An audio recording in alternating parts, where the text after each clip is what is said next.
Back in the madhouse.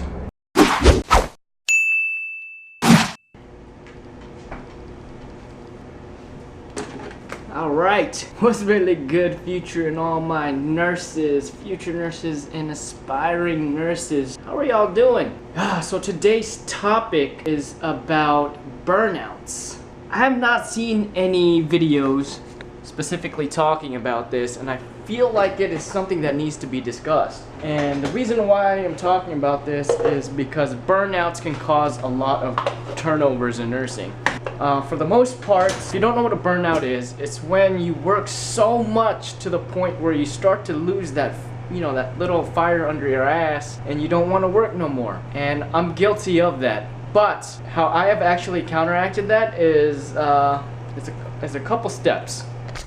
Alright, so one of those steps, and I specifically talk about this, is actually regulating your sleep. For me, if I could get at least 6 to 8 hours of solid rest, I do not burn out. And I could do at least 4 to 5 shifts, maybe even 6 a week if I'm getting at least 6 hours of sleep. Remember, everything is routine, and I work nights. If you work days, it is a lot better. You don't burn out more, but nights is a very hard shift to not burn out on because your body takes a very heavy hit. Remember, if you are regulating your sleep, you should also be regulating your diet.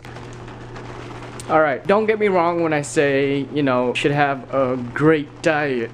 You should. And I say this because usually when we start to get lazy, we tend to eat the worst things for us. And our body was never meant to consume foods that were processed. And when you start to eat a lot of processed foods, and we have like that carb spillover, anyone knows this in nutrition, is that, well, it converts to fat. I've been guilty of doing so, but, you know, you have to catch yourself in those moments and realize that, yo, look, I'm starting to burn out. I need to start regulating again. And that's when you kind of get into the habit of getting back into a system. And that's something that I've been doing these past couple of weeks, is that I started getting back into the system and I'm able to actually work more. Ain't it pretty? Gonna miss this view. Another good way not to burn out is coffee. That's gonna be your best friend. I know some people don't drink it, but coffee will actually help. What's it called? Help you mentally. If you don't take B complex at all, B complex helps as well. It helps with like memory function and all that.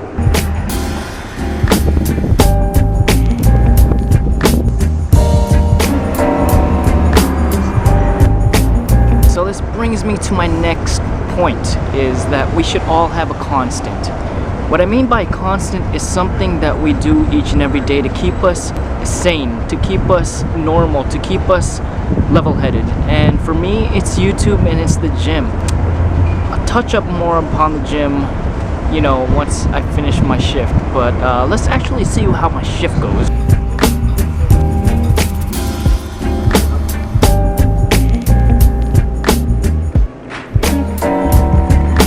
First 15-minute break, and I am in the lounge. Play. So I'm gonna take the time to actually teach you guys something really quick about the heart, and if you guys enjoy this little teaching session, give this video a thumbs up. It won't be too long, and this is something that you could apply in your practice when you are listening to the hearts. So when you're listening to the hearts, you're looking for, you know, those extra sounds. So today I'm going to teach you guys about insufficiency regurgitation, and you're looking for called murmurs. So here's a really quick way for you guys to understand. So with the heart, you've got what we call the systolic, and you've got the diastolic. Systolic, you want to consider that this is the ejection. It's high pressure, high increased pressure, okay?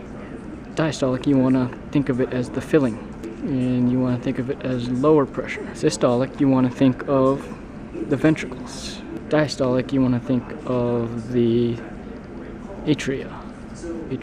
Here, this is a very tricky concept. The only reason why I say it's very tricky is because systolic, when it's ejecting the fluids, you've got your valves which are opening and closing. Now that's a different topic I'd want to touch upon in another kind of teaching session, but because it's a very confusing topic. What you're looking for systolic and diastolic murmurs is with a systolic, Okay, you are going to listen for is what we call lub, shh, dub.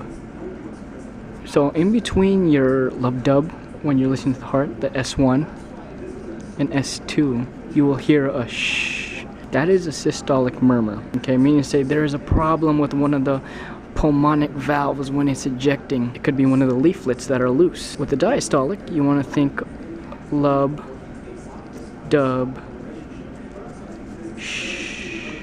Now, you got S1, lub, dub, S2, and then you got a shh. With this, you want to think of one of the leaflets on the AVs. So, meaning to say it's either the mitral or the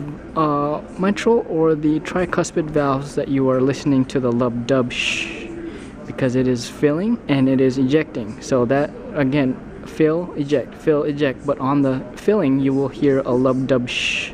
That's when the pulmonic is closed and the diastolic or the AV are open. That's why you hear the shh after the lub dub. You guys enjoyed that session? Alright, I'm gonna go ahead and eat this. It's about 1 o'clock in the morning, and I'll see you guys after my shift, okay?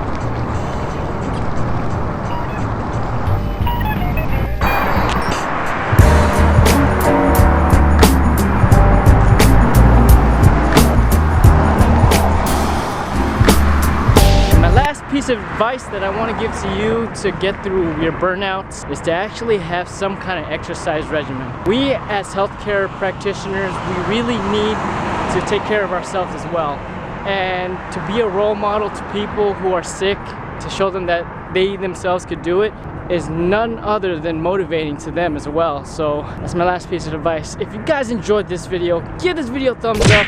I really do appreciate your support through all this. You guys have been great, and I'll see you guys in the next video I produce.